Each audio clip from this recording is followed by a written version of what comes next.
Shriram time news मध्ये मी कैलास सोनवणे आपले हार्दिक स्वागत करतो। सुरुवातीला पाहूया 24 तासातील ताज्या घडामोडी। जुना आग्रा रोडवरील कापड दुकानास भीषण आग, लाखोंचे नुकसान। आसाराम बापूंना जामीन मिळावी यासाठी शहरातून काढण्यात आला संत संस्कृती रक्षा मूक मोर्चा। महिला न्याय हक्क परिषदेत खासदार राहुल गांधी महिलांशी संवाद साधणार। बिर्डा येथे विविध विकास कामांचे उद्घाटन तसेच लोकार्पण सोहळा संपन्न। जातीवादी गुंडांवर अॅट्रॉसिटीचा गुन्हा दाखल करावा यासाठी शोभा सोनवणे व नातेवाईकांतर्फे आमरण उपोषणास सुरुवात। आणि संदेश भूमी येथे एमजी देवरेंना वाहण्यात आली श्रद्धांजली।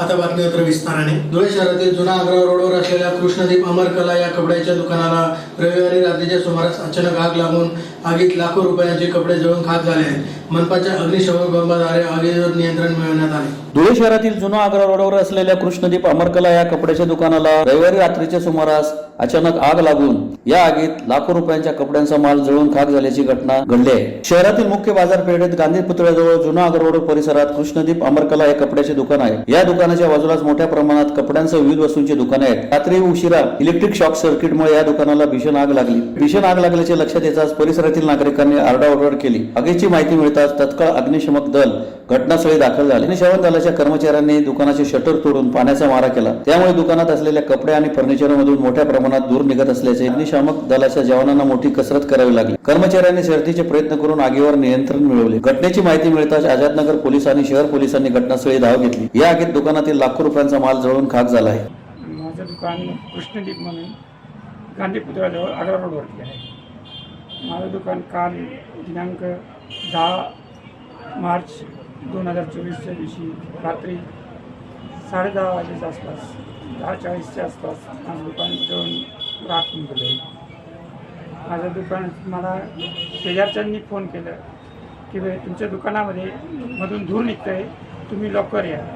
मी 5 मिनिटात दुकानावर पोचलो आणि ते शटर खोलून तिथे आग विझवण्याचा प्रयत्न केला। तोपर्यंत आजूबाजूच्यांनी अग्निशामक दलाला फोन करून दिला होता।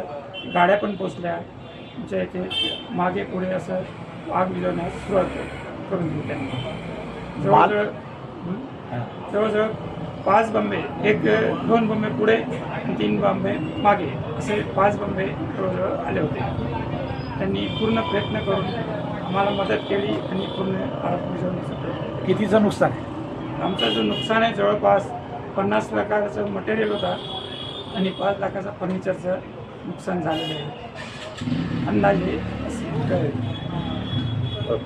संत आसाराम बापूंना आयुर्वेदिक उपचारासाठी त्वरित पॅरोल अथवा जामीन देण्याच्या मागणीसाठी धुळे शहरातून श्री योग वेदांत समितीच्या नेतृत्वात संत संस्कृती रक्षा मूक मोर्चा काढून जिल्हाधिकाऱ्यांना निवेदन देण्यात आले। संत आसाराम बापूंना आयुर्वेदिक उपचारासाठी त्वरित पॅरोल अथवा जामीन देण्याच्या मागणीसाठी धुळे शहरात संत संस्कृती रक्षा मूक मोर्चा काढून जिल्हाधिकाऱ्यांना निवेदन देण्यात आले। निवेदनात म्हटले आहे की संत आसाराम बापू यांना गेले 11.5 वर्षापासून जोधपूर कारागृहात ठेवण्यात आले आहे। बापूजींचे वय आज 86 वर्षाचे आहे। शरीर स्वास्थ्यासाठी त्यांना पॅरोल अथवा जामीनसाठी अनेकदा कोर्टात याचिका सादर केल्या, परंतु न्यायालयाने आजपर्यंत एकही दिवस पॅरोल किंवा जामीन दिली नाही। गेल्या 3 महिन्यांपासून आसाराम बापूंच्या शरीरात 3 हार्ट ब्लॉकेज, आतड्यांमध्ये रक्तस्राव व हिमोग्लोबिनचे 7 पेक्षा कमी प्रमाणाच्या गंभीर समस्या निर्माण झाल्या आहेत। बापूजींना स्वास्थ्य आयुर्वेदिक उपचारासाठी पॅरोल किंवा जामीन मागणी केली, परंतु ती देखील न्यायालयाने अमान्य केली। मानवाधिकार व संवैधानिक अधिकाराच्या दृष्टीने न्याय मागणीला नकार देणे हा अन्याय आहे। तरी संत आसाराम बापूंना आयुर्वेदिक उपचारासाठी त्वरित पॅरोल जामीन मिळावा अशी मागणी करीत श्री योग वेदांत सेवा समितीच्या वतीने मूक मोर्चा धुळ्यातून काढण्यात आला। आग्रा रोडवरील छत्रपती शिवाजी महाराज पुतळ्यापासून मोर्चाची सुरुवात झाली। पाचकंदील शहर पोलीस चौकी गोपालटीवरून जिल्हाधिकारी कार्यालयावर मोर्चा धडकला। तेथे जिल्हाधिकाऱ्यांना निवेदन देण्यात आले। यावेळी संत आसाराम बापूंचे हजारो अनुयायी मोर्चात सहभागी झाले होते। या प्रसंगी योगी दत्तनाथ, प्रकाश माधवानी, शिवानंद महाराज, महंत रमेश गिरी उर्फ पहाडी बाबा, मनोज गोडके, राजेंद्र खंडेलवाल, जितेंद्र नेवे, चेतन जगताप, महिषानंदजी सुरत, धीरजभाई कैलास चौधरी, लक्ष्मीकांत काकडा, महंत ऋषिकेशानंदजी, किशोर अग्रवाल, हर्ष रेलन, गजू जगदाळे, किशोर चौधरी यांच्यासह भक्तगण उपस्थित होते. भारत जोडो न्याय यात्रेदरम्यान 13 मार्च रोजी धुळे शहरातील वालचंद बापूजी हॉटेलजवळ गुरुद्वारा शेजारी होणाऱ्या महिला न्याय हक्क परिषदेत खासदार राहुल गांधी महिलांशी संवाद साधणार आहेत. भारत जोडो न्याय यात्रा दिनांक 13 मार्च रोजी धुळे शहरात येत असून दुपारी 11:30 वाजता वालचंद बापूजी हॉटेलजवळ गुरुद्वारा शेजारी होणाऱ्या महिला न्याय हक्क परिषदेत खासदार राहुल गांधी महिलांशी संवाद साधणार आहेत. देशभरात मागील 10 वर्षात महिला मुलींवरील अत्याचारात वाढ झाली आहे. बलात्कारी नराधमांची बाजू रस्त्यापासून संसदेपर्यंत सत्ताधारी घेत आहेत. जीवनावश्यक वस्तूंची महागाई केंद्र सरकारच्या आशीर्वादाने प्रचंड वाढलेली आहे. याचा सर्वाधिक फटका महिलांना बसत आहे. वाढती बेरोजगारी महिला मुलींच्या रोजगाराचा प्रश्न अधोरेखित करत आहे. नव्या राष्ट्रीय शिक्षण धोरणाच्या माध्यमातून शिक्षण क्षेत्रातील मुलींचे प्रश्न वाढले आहेत. दलित, आदिवासी, अल्पसंख्याक, ओबीसी, शेतकरी, शेतमजूर वर्गातील महिलांना केंद्र सरकारच्या जनविरुद्ध धोरणाचा सर्वाधिक त्रास होत आहे. याला वाचा फोडण्यासाठी धुळे शहरात भारत जोडो न्याय यात्रेच्या माध्यमातून महिला न्याय हक्क परिषदेत राहुल गांधी महिलांशी संवाद साधणार आहेत. तरी या परिषदेला उपस्थित राहण्याचे आवाहन कुणाल पाटील, काँग्रेस नेत्या प्रतिभा शिंदे, अश्विनी कुणाल पाटील यांनी केले आहे. आबादी पूरा न्याय महिला न्याय संमेलन भारत जोडो न्याय यात्रेच्या संदर्भामध्ये मणिपूरपासून सुरू असणारी राहुल गांधींची यात्रा उद्या 12 तारखेला नंदुरबारला महाराष्ट्रामध्ये येते आहे आणि त्याच अनुषंगाने 13 तारखेला धुळ्यामध्ये महिला न्याय संमेलन होतं आहे. या संमेलनाचं वैशिष्ट्य म्हणजे निवडणुकीच्या तोंडावरती इंडिया आघाडी हे कोणत्या प्रकारच्या योजना महिलांसाठी जाहीर करू इच्छितं या संदर्भामधला जाहीरनामा काँग्रेसचा त्या ठिकाणी राहुल गांधीजी आणि आमचे नेते आदरणीय खरगेजी हे जाहीर करणार आहेत. खानदेशमधल्या 15,000पेक्षा जास्त महिला आणि महाराष्ट्रामधल्या प्रातिनिधिक स्वरूपाच्या सर्व जिल्ह्यांमधल्या महिला तिथे येणार आहेत आणि आमच्या देशपातळीवरच्याही काही प्रतिनिधी तिथे गुजरात असेल, मध्य प्रदेश असेल तिथून त्या ठिकाणी येणार आहेत आणि हा जाहीरनामा जो न्यायाचा असेल, हक्काचा असेल, महागाईच्या विरोधामधला असेल तो तिथे जाहीर होणार आहे. आणि म्हणून आमची सगळ्या तमाम तुमच्या माध्यमातून, वाहिनीच्या माध्यमातून सगळ्या महिला भगिनींना विनंती आहे, अन्यायाच्या विरोधात, महागाईच्या विरोधात, बेरोजगारीच्या विरोधात आणि महिला हक्काच्यासाठी आपण सगळ्याजण 13 मार्चला दुपारी 11:30 वाजता वालचंद बापूंचं हॉटेल गुरुद्वाराच्या शेजारी मालेगाव रोडवरती आपण नक्की या महिला संमेलनाला सहभागी व्हावं ही सगळ्यांना आमच्या तिघींच्याकडून आणि महाराष्ट्र काँग्रेस पार्टीच्या वतीनं सगळ्यांना नम्रपूर्वक विनंती आहे. धुळे तालुक्यातील बिर्डा येथे विविध विकास कामांचे उद्घाटन तसेच लोकार्पण सोहळा रविवारी मोठ्या उत्साहात संपन्न झाला.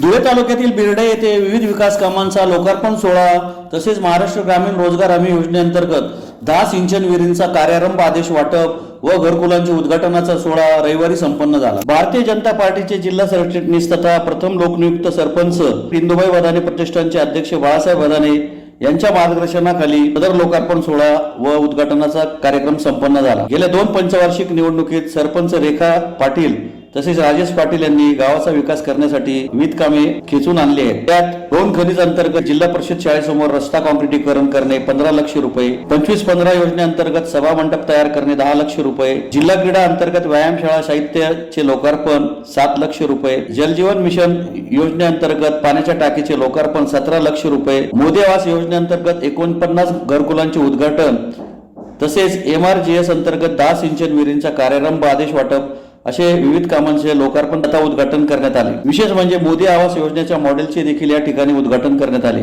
या प्रसंगी जिल्हा परिषद सदस्य शालिनी बदाने, सरपंच रेखा पाटील, माजी सभापती अरविंद जाधव, तालुका अध्यक्ष देवेंद्र पाटील, अशोक सुडके, रितेश पाटील, उत्कर्ष पाटील, शांताराम पाटील, RD पाटील, राजेंद्र मराठे, भाऊसाहेब पाटील, अनिल वाणी, ग्रामसेविका रोहिणी पाटील यांच्यासह ग्रामस्थ व पदाधिकारी मोठ्या संख्येने उपस्थित होते.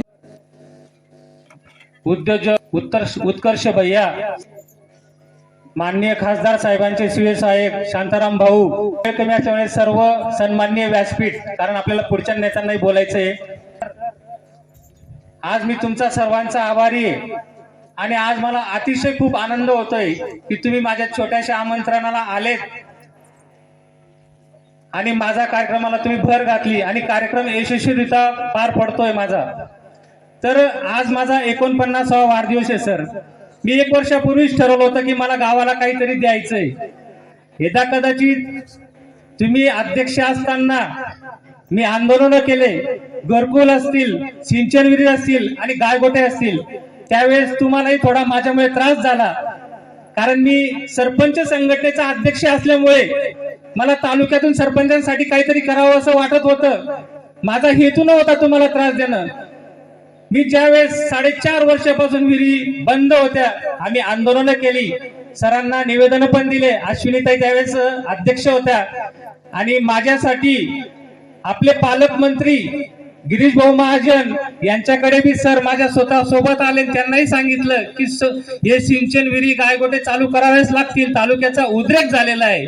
आणि खरंच सांगतो की जाधव सर अध्यक्ष झाल्यानंतर आपल्या सिंचन विहिरी, गायगोटे आणि घरकुल यांना मान्यता मिळालेली आहे. म्हणजे मी सरांना सांगितलं होतं की सर गेल्या 4 वर्षापासून बंद आहे. मी झटत होतो, सर आमच्याकडे बघत होते आणि सरांचे प्रयत्न चालू होते. सर गट विकास अधिकारी असो, सीओ साहेब असो, मंत्रालयात असो, त्यांनी सर्व कागदांची पूर्तता केली आणि सिंचन विहिरीला पूर्ण जिल्ह्यात म्हणजे धुळे जिल्ह्यासाठी त्यांनी मान्यता मिळून आली. आणि धुळे तालुक्यातील त्यांनी अतिशय म्हणजे सुसभ्य पद्धतीने, अतिशय कुणालाही त्रास होणार नाही, कुणाकडूनही पैशांची मागणी न करता प्रत्येक अधिकाऱ्यावर दबाव ठेवून त्यांनी त्या सिंचन विहिरींना मान्यता दिलेली आहे. आणि भारतीय जनता पार्टी मोदी आवास योजनेसाठी गेल्या 4च महिन्यात पूर्ण जिल्ह्यात मोदी आवासचे घरकुल मंजूर झालेले. मोदी आवास घरकुल योजनेचे 49 घरं. सर माझं छोटस गाव आहे, तरी मी सर्वांना कागदपत्र पूर्तता करून 49 लाभार्थ्यांना 15,000चा पहिला हप्ता पडलेला आहे सर.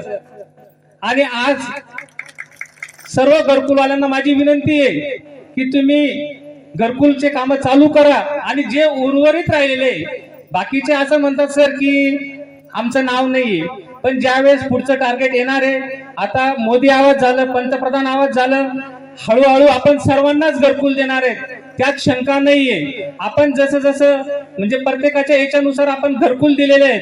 धुळे तालुक्यातील आर्णी येथील जातीवादी गुंडांवर अटॅसिटीचा गुन्हा दाखल करावा यासाठी शोभा सोनवणे व नातेवाईकांतर्फे धुळे शहरातील जेल रोडवरील क्युमाइन क्लब समोर आमरण उपोषण सुरू करण्यात आले. धुळे तालुक्यातील आर्णी येथील जातीयवादी गुंड लोकांविरुद्ध अॅट्रॉसिटीचा गुन्हा दाखल करावा या मागणीसाठी शोभाबाई सोनवणे व नातेवाईकांतर्फे शहरातील क्युमाइन क्लब समोर आमरण उपोषण सुरू करण्यात आले आहे. याबाबत अधिक माहिती अशी की शोभाबाई कृष्णा सोनवणे या आर्णी गावी राहतात. त्या आदिवासी असून गावातील काही जातीवादी गावगुंड यांनी दिनांक 28/12/2023 रोजी त्यांना जातीवाचक शिवीगाळ केली होती, तसेच मारहाण करीत जीवे ठार मारण्याची धमकी दिली होती. त्या संदर्भात धुळे तालुका पोलीस ठाण्यात दिनांक 29/12/2023 रोजी अॅट्रॉसिटी ऍक्ट अंतर्गत गुन्हा दाखल करावा असाही तक्रारी अर्ज शोभाबाई सोनवणे यांनी दिला होता. परंतु कुठल्याही प्रकारचा गुन्हा दाखल करण्यात न आल्यामुळे सदरील गुंड त्यांना अधिक त्रास देत होते. त्यामुळे त्यांनी 22/2/2024 रोजी जिल्हाधिकारी तसेच पोलीस अधीक्षक यांच्याकडे पुन्हा निवेदन दिले होते. त्याची कोणतीही दखल न घेतल्यामुळे तसेच पोलीस प्रशासनाने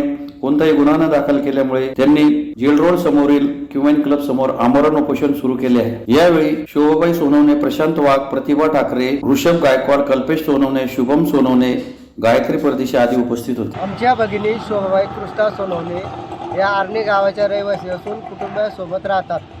ते जेथे राहतात तेथे त्यांचं आदिवासी भिल्ल समाजाचं एकच घर असून इतर समाजाचे जवळपास 200 घरं आहेत. त्यांनी तेथे गावात सांभाळलेल्या गावठांच्या जागेवरून इतर समाजाच्या जातीवादी गावगुंड लोकांनी त्यांना 28/12/2023 रोजी जातीवादाची शिवीगाळ करून मारहाण करून गावातून हाकलून देऊ, तसंच तुम्हाला जीवे ठार मारू अशी धमकी दिली. त्याबाबत 29/12/2023 रोजी धुळे तालुका पोलीस स्टेशन येथे लेखी तक्रार देण्यात आली. त्यानंतर काही कारवाई न झाल्यामुळे पुन्हा त्यांचे नातेवाईक येऊन शोभाताई सोनवणे यांना त्रास देऊ लागले.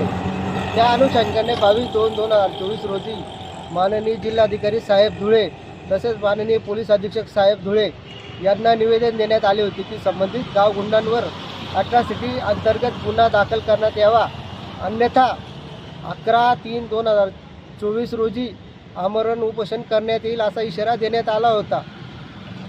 जवळपास कालपर्यंत पोलीस प्रशासनाकडून कुठल्याही प्रकारची कारवाई न झाल्यामुळे आज शोभाताई तसेच त्यांचे नातेवाईक, समाज बांधव, दलित समाज मोठ्या संख्येने उपस्थित राहून आज इथे आमरण उपोषणात वेगवेगळ्या राजकीय पक्षाचे जिल्हाध्यक्ष व सामाजिक संघटनेच्या पदाधिकाऱ्यांनी आज यांना उपोषणाला जाहीर पाठिंबा दिला. जर आमरण उपोषणात बसून सुद्धा जर सिटी अंतर्गत कारवाई झाली नाही किंवा शोभाताई यांना न्याय मिळाला नाही तर यापेक्षा तीव्र स्वरूपाचे आंदोलन धुळे जिल्ह्यात जिल्हाधिकारी कार्यालय, पोलीस अधीक्षक कार्यालय येथे छेडण्यात येईल असा इशारा दलित व आदिवासी समाजातर्फे देण्यात येत आहे.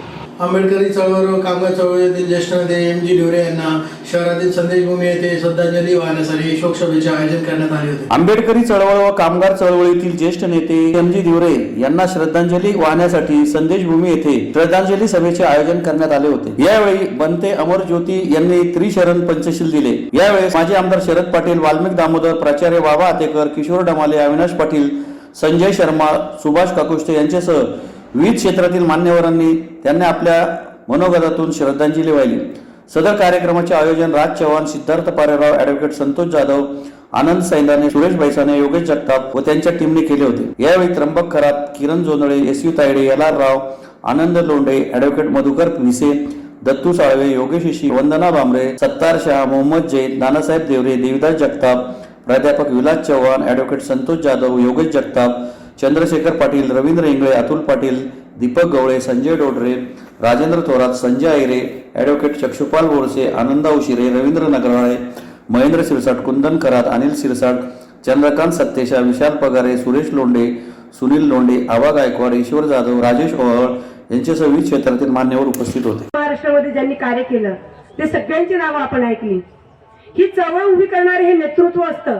त्याचं पण बोलले की मलाही वाटलं जीवनकडे कोण की मला असं नेता व्हायला पाहिजे, पण मी बनू नाही शकलो. ते जेव्हा एखाद्याला बघून वाटतं की मी असा नेता व्हायला पाहिजे तर ते नेतृत्व असतं, ती प्रेरणा असते. आणि अशा अनेक प्रेरणा होऊन गेलेल्या आहेत. आणि शोकसभा म्हणजे फक्त त्यांना भावपूर्ण श्रद्धांजली अर्पण करण्यासाठी नसते, तर ही चळवळ त्यांची जी असते ही चळवळ आपल्याला पुढे न्यायचे, त्यांचे विचार पुढे न्यायचे, त्या विचारांना उजाळा देण्यासाठी आपण एकत्र आलेलो असतो. परंतु कोणीतरी यावं आणि आपल्याला लाच काढून जावं हीच शोकांतिका आहे. बोलायला नको पण कोणीतरी यावं आणि लाच काढून जावे किती मोठी शोकांतिका आहे. पण ही बोलणाऱ्याची चूक नाहीये. आपण सगळे वरिष्ठ बसले, मी फार छोटा प्राणी आहे, आपल्यामध्ये छोटा कार्यकर्ता आहे मी या समाजाचा, पण कुठेतरी कळतं म्हणून मी बोलते. बोलणाऱ्याची चूक नाही, आत्मपरीक्षण करणार आपल्याला करायचं आहे की आपण कुठे चुकतोय. शेवटी इथे 100 लोक आहे की 500 लोक आहे हे महत्वाचे नाहीत. गाणं म्हणतो ना आपण, भिमके लगते जिगर आधे इधर आणि आधे उधर. आपण नाचतो पण आपल्याला अर्थच कळत नाही. या गाण्यावर आपण नाचतो, भिमके लगते जिगर आधे उधर आणि आधे इधर. ही चळवळ आहे, कोणीतरी आपल्याच तुकडे झालेले आहेत म्हणून कोणीतरी येऊन आपली लाच काढून जातं. त्याला हे माहिती नाही. भाऊ तुमचं अभिनंदन करेन मी की संपूर्ण धुळे शहराला असणे महाराष्ट्राला तुम्ही जाणीव करून दिलेली आहे की संदेशभूमी या ठिकाणी डॉक्टर बाबासाहेब आंबेडकरांच्या पदस्पर्शाने पावन झालेली ही भूमी आहे. हे तुम्ही सगळ्यांना दाखवून दिलं, प्रशासनाला दाखवून दिलं. एवढी हिंमत मला असं वाटतं कोणी करत नाही आणि तुमच्या माध्यमातून झालेलं आहे. आणि या ठिकाणी होणं, या ठिकाणी कार्यक्रम होणं, उन्हात तर काय आपण तर पैदाशी उन्हामध्ये आलेलो आहोत, चटकेला आपण सोसलेलो आहेत. आणि म्हणून कोणीतरी यावं आणि बोलून जावं, याच्यावर आपण आत्मपरीक्षण करावं. आणि डॉक्टर बाबासाहेब आंबेडकरांची जी जवळची जो धुरा आहे, जो रथ आहे, तो जिबोनसारख्या अनेक खंबीर नेत्यांनी आपल्या खांद्यावर घेऊन पुढे नेलेला आहे. आणि आपण त्यांच्या पावलावर पाऊल ठेवून आपण पुढची पिढी आपण ते नेणार आहोत. पुन्हा एकदा जर ठळक घडामोडींवर. जुना आग्रा रोडवरील कापड दुकानास भीषण आग, लाखोंचे नुकसान. आसाराम बापूंना जामीन मिळावी यासाठी शहरातून काढण्यात आला संत संस्कृती रक्षा मूक मोर्चा. महिला न्याय हक्क परिषदेत खासदार राहुल गांधी महिलांशी संवाद साधणार. बिर्डा येथे विविध विकास कामांचे उद्घाटन तसेच लोकार्पण सोहळा संपन्न. जातीवादी गुंडांवर अॅट्रॉसिटीचा गुन्हा दाखल करावा यासाठी शोभा सोनवणे व नातेकांतर्फे आमरण उपोषणास सुरुवात. आणि संदेशभूमी येथे एम.जी. ढिवरेंना वाहण्यात आली श्रद्धांजली. याचबरोबर श्रीराम टाइम न्यूजचे बातमीपत्र संपले. दिवसभरातील ताज्या घडामोडींसाठी पाहत राहा श्रीराम टाइम न्यूज. भेटूया पुढील प्रसारणात. तोपर्यंत नमस्कार.